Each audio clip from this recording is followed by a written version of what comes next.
Good morning, ladies and gentlemen. Let me ask you a question. Can you be married on the other side in the afterlife? Is marriage an institution there? And what happens if you've lost a loved one, whether it's your wife or whether it's your husband, and you want to find another partner? What about marriages that are, in the gay community? Is that in the afterlife? Or has that even ever been in history? When we come right back, we're going to jump into this because this is a question that I get asked all the time. And so now we're going to jump into whether you can be married in the afterlife or not. When we come right back, we're going to go right into it. God bless.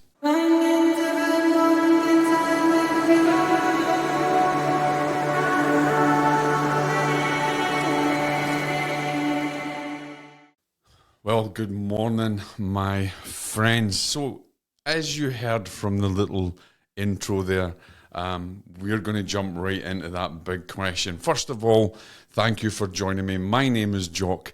I am the host of Pillars of Grief. I am an evidential medium. I'm a grief researcher and also a paranormal researcher. And so in this, and I get these questions all the time. People ask me all the time in my work, what about my loved one? I've lost my husband, I've lost my wife. Will I be still married to them in the afterlife? Will I be connected with them? Wait a minute, I've found someone here and I feel really guilty about perhaps moving on and dating. And this causes a great deal of anxiety, right? This really causes a massive amount of anxiety, and people find that they can't move on because they think that if they do move on, they're dishonouring their loved one on the other side. And I also get this as well, especially in the LGBT community. Are we married in the afterlife? What about gay unions and gay marriages, and are we judged? And I get that all the time as well. And so I thought I'd jump into this episode because it's really important, and hopefully I can basically skim through a little bit because this is so in depth and there's so much to cover that I will be doing this in in a class within our community app. And so if you're not a member of that community, then message us and we can get you into that community. You just need to be grieving and be grieving within the last few years or so, and you can come in and join that community and take part in the classes that we have. So I'm going to dive into this. So let me just put one thing right out there right from the very beginning. Marriage is an institution that was instigated by man, right? It's not something that exists essentially in the afterlife, and we'll jump into that a little bit later. But let's just talk a little bit about marriage, right?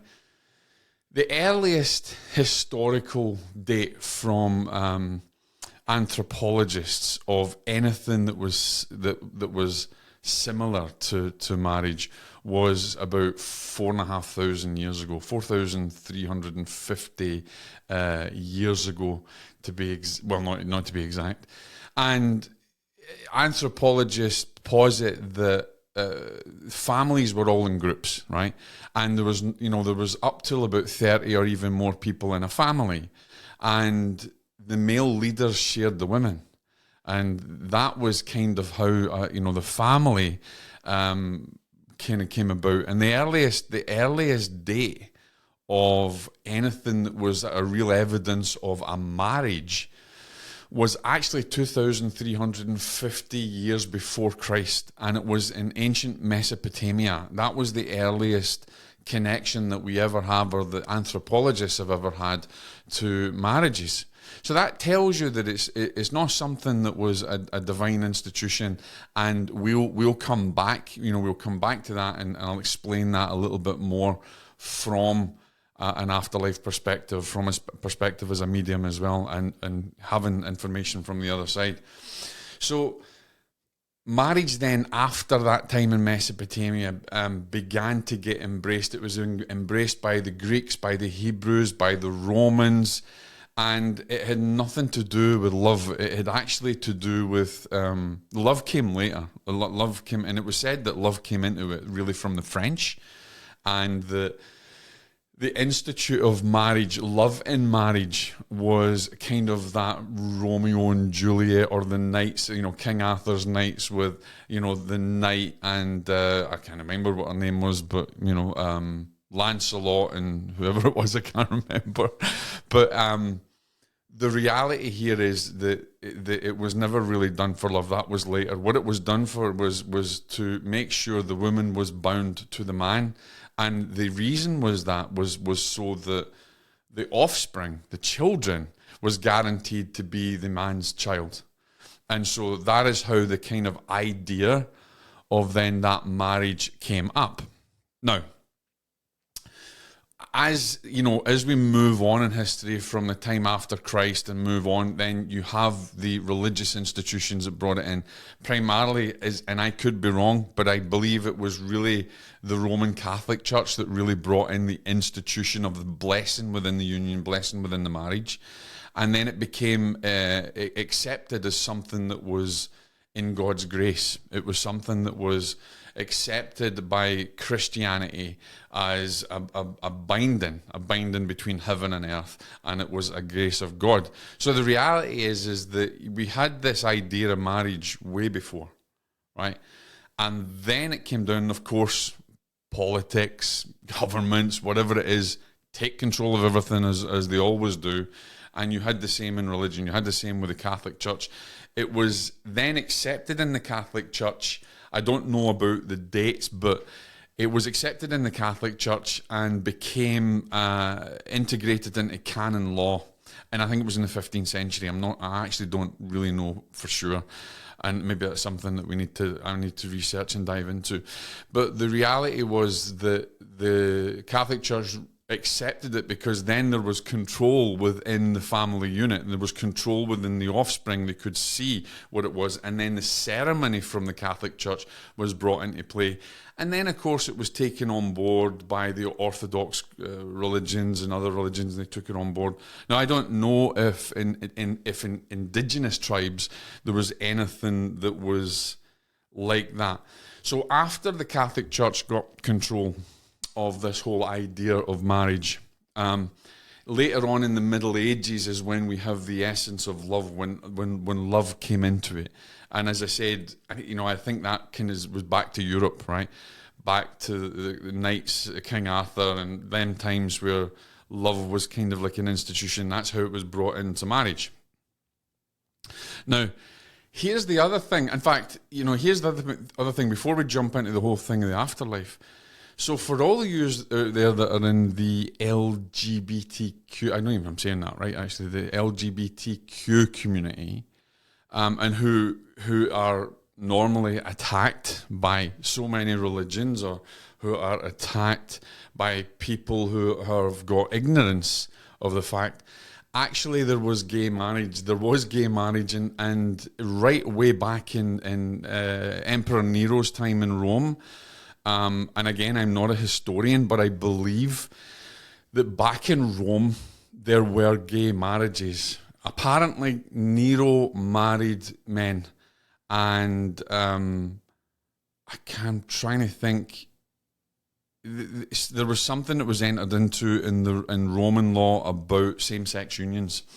And then, of course, it was mocked by governments or by religions who were, again, trying to place control. But the emperor was happy and took him in. Now, it's not just Nero that was married to man. There's other people in history which I don't know, and those of you in the LGBTQ community will know that there's been historically facts of same-sex unions way back in those times, way back in the Middle Ages, and way back in the time after Christ, or I think it was 50 years after the dates of Christ. Again, I'm not sure, but certainly I don't know when Emperor Nero's time was, but certainly he did marry men, and so That institution existed as well. But here is the thing, ladies and gentlemen, that all of you out there, if you've lost a loved one, should know.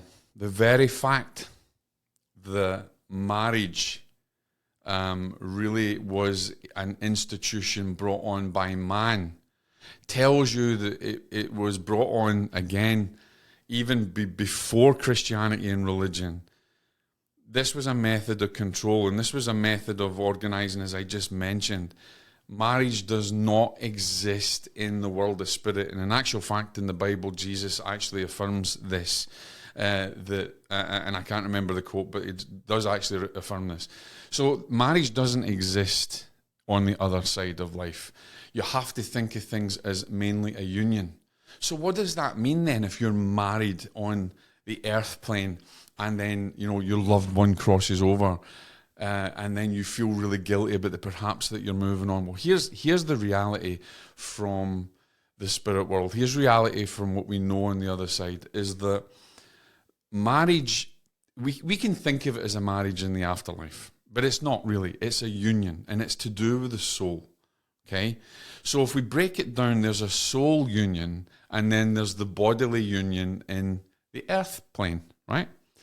So there's two types of these unions. Now, in the afterlife, if you have a soul union, and that soul union is also replicated in the earthly realm, which means, okay, you were really bound by the soul. You were vibrationally matched on a soul level. There was no issues in your development of the soul. You both basically mimicked and had that same, not only vibrational element, but the same makeup and everything. Then that union will never ever go asunder. That union is bound by love. The soul is bound by love, right? Love being a very powerful force in divinity and in the universe. I don't like to use that term, universe. But that means that if you were bound and your soul is bound by love, right, that will continue on the other side. Now, that doesn't mean that if you love someone on this earth plane and they cross over and, that you go over, that you've met someone else and you go over there, that you're going to be bound and they're going to be angry. It doesn't work like that, because we have soul unions. There's many different souls within a group or a collective, if you like. I mean, even using the term a cohort, if you like. So if the union is of the soul and it's vibrationally matched in all ways, as above, so below, in heaven, on earth, then you'll still be bound in union, not marriage. There is no marriage in the other side. Marriages don't exist. It is a soul union. But what does that mean then on the earth plane? Well, of course, I just told you that the history of marriage is man-made. It's not something that came from divinity. It's not something that came from divine law. It doesn't really, it's man's law, okay? A union is a separate thing, and obviously religion has tried to control this. Okay, so in this world, you are bound, and it's a bodily union. You meet someone, there's an attraction, you have a similar vibration, but not necessarily soulmates, not necessarily on that respect, right? But you could be, it could be a bodily union, obviously. You produce offspring, you have a life together, and you're learning. You're together and you're learning, you're developing each individual identity. Each individual person has their own identity. Their soul has their own identity. But on this bodily union, you are developing yourself and your partner is developing themselves, and you're learning, you're spiritually growing. That's not necessarily the same as that union on the other side, right? So people come into your life for a reason and a season. If you get divorced from someone, yes, it's bad, it feels bad at the time, but you have to think about the things that you learned. What did they teach you? What did you teach them? It was meant to be in that moment, but it's not the same. It's not that soul union on the other side of life. So if there is a bodily union, there can be differences. And when you cross over to the other side, You will still meet your loved one. You will still be connected with them. You will still have a relationship to that level, but it wouldn't be a soul union, because you were joined, you were together as a bodily union on this world for a reason and a season. So what does that mean then? It means that, guys, you don't have to be worried about whether it's right to date someone after you've lost a loved one. And I can tell you right now, ladies and gentlemen, they will not judge you, because when they're on the other side, they're learning things, they're developing, they understand the differences between the soul growth, the soul union, and then what is on the material world. So I can say to you, whether you're gay, straight, whether it's a same-sex marriage, whether you are you've met someone and you've lost a husband or a wife and you're looking for companionship, and maybe you want to see how things go, it's not wrong, and you don't need to feel guilty. You can date even though your loved one is gone. And if you don't want to date and you want to try and honor their memory just because it's in your mind, it's not governed by divine law. It's only governed by your own perceptions and expectations. It's your choice. You have that choice. You can choose to just stay on your own until you cross over and not meet anybody else. But, if you do, there's nothing wrong with it. Your loved one is not going to judge you. And in fact, of all the readings and everything I've done in the past with so many people, there's never once been a judgment that's come from the other side when someone's moved on and met someone else. I once read for a widow who was a veteran, a military widow. Her husband had committed suicide, and she didn't know how to do this. She didn't know how to deal with it. She didn't know how to move on. She felt so guilty about maybe meeting someone else, and she did meet someone else. And the beautiful thing is that during a sit-in, she came through, and he was delighted that he had met someone. There was no judgment. He did not want to hold her back. Your loved ones on the other side love you. They want you to experience the best a life can experience. And so they're not going to come through and be angry with you and start to judge you from the other side, because that just doesn't happen. Remember what I said. There is a soul union on the other side. Marriage does not exist in the spirit world. A lot of people might argue with me, and I'm sure there's a lot of gurus out there who will argue with me, but I can tell you from my experience, if you like, and from my communications on the other side, there is no marriage on the other side. It's a union. Marriage is made and man has made it. I've already told you about the history of it. Man made marriage.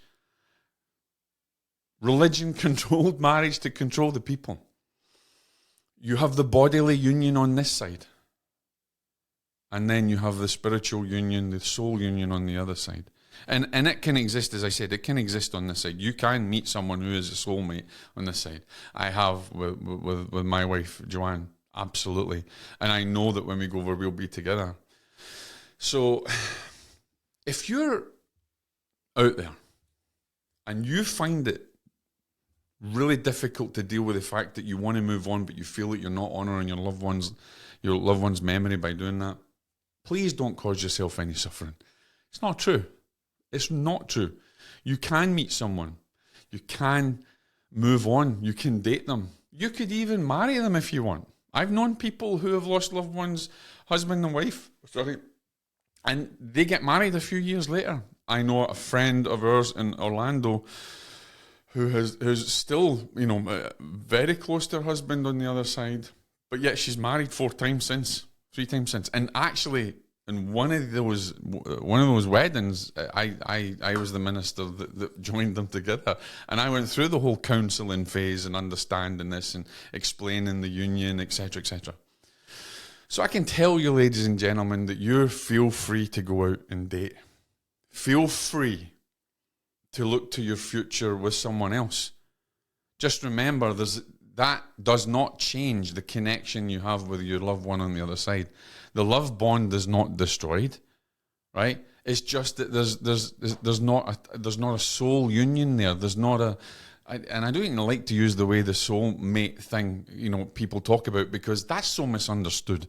There's so many, spiritual teachers or even New Age practitioners that talk about this, and they don't really understand what that means. Really, from divine, remember we have divine law, and you can't beat divine law, right? Man's law does not trump divine's law, right? Divine law is how the world operates, how the spirit world operates, how the heavens operate. There's no way that you can get circumvent it or get around it, negate it. You can't do that, right? So in this world we have man's laws, and you're free. You're free. There's no judgment. You're free to date. You're free to meet someone else. And you can still hold the memory of your loved one. You can still communicate with your loved one. You can still tell them you love them. They will understand that you're moving on. Because who in the right mind, what loved one on the right mind wants you to be a lonely spinster? What loved one on the right mind will say, no, you don't meet anybody. I'm going to haunt you. I used to laugh with me and Joe, Joe would say, you know what, if I cross over first, you cross over first, I'm going to haunt you, Rash. You don't meet anyone.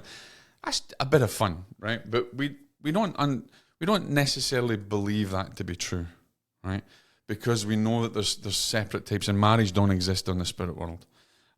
It's a soul union. It's a union, right? And that's the best way I can describe it. And I'm sure on the other side, there's probably even a better description, and I won't know that until I go over there. I won't understand that until I go over there.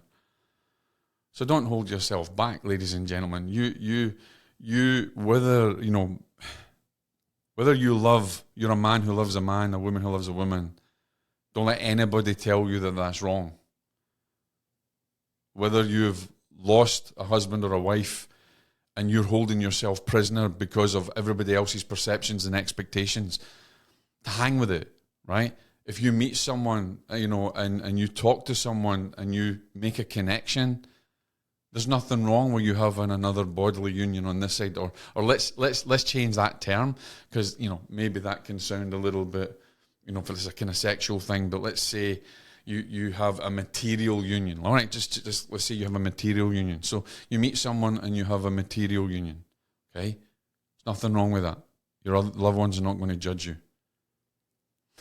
Even if you have offspring with another person, does not break the connection that you have for your loved ones on the other side, and they will not judge you. They cannot go on the spirit world and live in a world of judgment and hatred unless they were in the lower realms of spirit. If they're over in the spirit world at the right vibration, where heavenly realms, wherever you fall, whatever you believe, they're not going to hold animosity, they're not going to hold judgment on you. So, my last thing to say to you, if you've met someone, if you've lost a husband or a wife, and you've met someone now, and you want to move on in your life and still experience everything that this life gives you, and to learn and to grow and to develop, it's not wrong. Go on your next date and have fun with it. Ask your loved one on the other side, what do you think of him or her? Give me a sign. Do you like them? Do you not like them? What do you think? Because they'll help you on the other side. They'll help you to find someone. They'll bring someone close to you that they want to. They're not going to hold you back in life, because that is against divine law, and they cannot do that. Ladies and gentlemen, if you have any questions at all, reach out to me. I'm happy to chat to you. I'm happy to help you. I get questions all the time, and this has come up. You wouldn't believe it. This question has come up to me God knows how many times. Even people that I've read from the past still ask me, is it all right? Is it all right? I've met this person. What do you think? It's not for anybody else to judge. Remember, when people are judging, they're judging. They have no right to do it. They can't look at their own lives, but they can actually judge other people. And even in religions.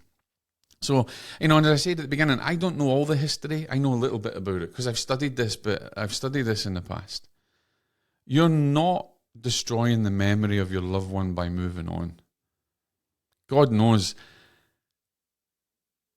divine spirit wants you to be happy. And your loved ones on the other side want you to be happy. And if you've found happiness in the arms of another person, then so be it. It's such a beautiful thing. Even in the material world, it's such a beautiful thing. But when you cross over, you're not going to have to face up. You're not going to have to face it. You're not going to be judged on the other side where, there's an angel, a guide or whatever else. Oh my God, you did this and you went against your husband on your wife. It doesn't happen, right? And remember, there is no marriage on the other side of life. It is a union. Marriage is man-made. And check out the history yourself. It's not something that was over there. So, thank you for joining me, ladies and gentlemen. It's it's a hard thing to take on board. I understand that a lot of you are suffering from it, and you're terrified to actually find any happiness in your life because you think you're going to be judged or because you think the other side is not, your loved one on the other side is going to do it. It's not true. But I understand that. Now, if you want to come in and take part in the classes in our community, then just message me or go onto my website, jockbrocas.com, and you will find the application to join our community. Come in, it's free. It's the only stipulation is that you have to be grieving, and it's not open for mediums. It's not open for spiritual teachers to come and get clients and anything like this. This is a community of support, of education, and it's not even on Facebook. It's totally out of there. So come and join us and take part in our events, take part in our support classes, and that's where you can ask me any questions because you'll have direct access to me. Now, what's coming up now for Pillars of Grief? Well, I've got my friend coming back on and we're going to talk about another aspect of grief, Dr. Charlton Gaines.